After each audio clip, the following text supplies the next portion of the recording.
Hey guys, Arvind here, and in this video, I'm going to be talking about one very important fear that all of us have when it comes to do marketing, and that is a fear of rejection. You see, the problem is that we have certain preconceived notions, certain preconceived ideas about how things should be, and our psychology, our limbic system, all of that doesn't want us to get hurt. So, we have this fear of rejection saying, hey, what if I offer my product and people don't buy? And that really, really holds us back.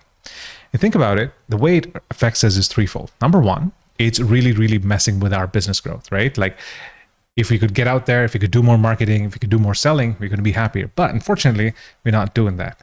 And as a result, we miss a ton of opportunities for success, and our motivation also takes a beating.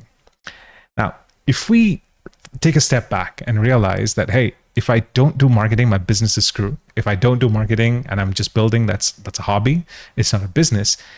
We will need to understand that rejection itself is as a common part of the whole business process, of the whole marketing process. And only when you can overcome this entire fear, you can actually grow as a business, grow as a founder, and become more thick-skinned, develop that resilience to survive.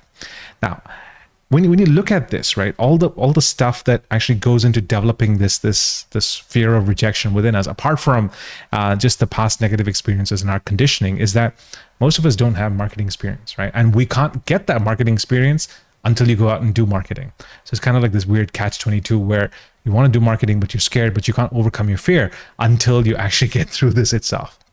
And everybody has this other one, which is like the fear of judgment and failure. So when you look at this, there are some pretty good ways to actually solve it, right? Number one is to start with small experiments. Like don't launch off like a big ass campaign straight off the bat, right? Don't do that. Like try something small. Maybe you could try DMing people, or maybe you could try plugging in something in your newsletter, right? Something small. But the key thing is you got to iterate. Right?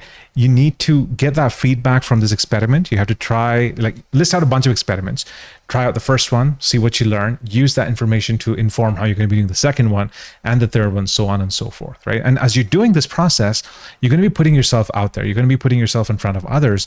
And these people, they could be your friends on Twitter, it could be in your Discord, your Slack, wherever you bring together all these people, right? They become your support system. They become your community, and they are the ones who are going to be giving you confidence like, hey, the stuff that you're doing is actually working. Now, if you want to go ahead and implement it, you have to be careful of these mistakes. Number one, and I've seen, I've done this so many times that, in the sense that, speaking to other people, and I've walked them through this. Do not avoid marketing altogether. That's just like putting your head in the sand like an ostrich, right? That is not the solution. This next one is taking rejection personally. It's not like they hate you. It's not like they hate your product. It's just that your product and the problem is solving, if it is solving one, is not the right fit at the right time. And finally, if you don't go through that process of iteration where you're learning like, okay, this went okay, this didn't go okay, so let's fix that. That's going to be you shooting yourself in the foot.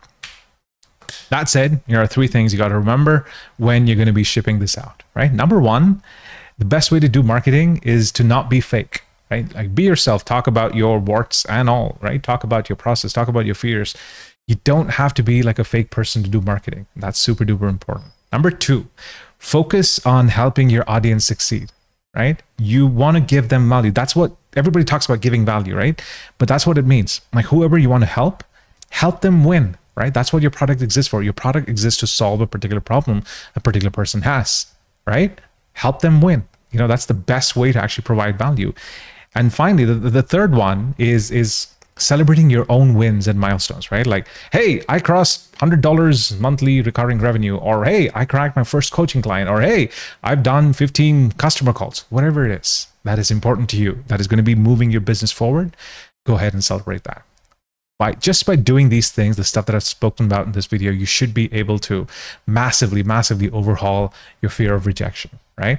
And if you like this video, here are a couple of things you can do. Number one, sign up for my free marketing course, right? It's free. It's about marketing, and it's going to give you a solid foundation. Number two, subscribe to this thing on YouTube, right? So that you get like a lot more content, and it's not, you don't have to go searching for it all the time. And finally, get on my email list. If you haven't seen it already, I send an email almost every single weekday, and it's packed with one growth tip to grow your marketing engine. That's all I have for you today. I'm going to see you later. All right, over and out.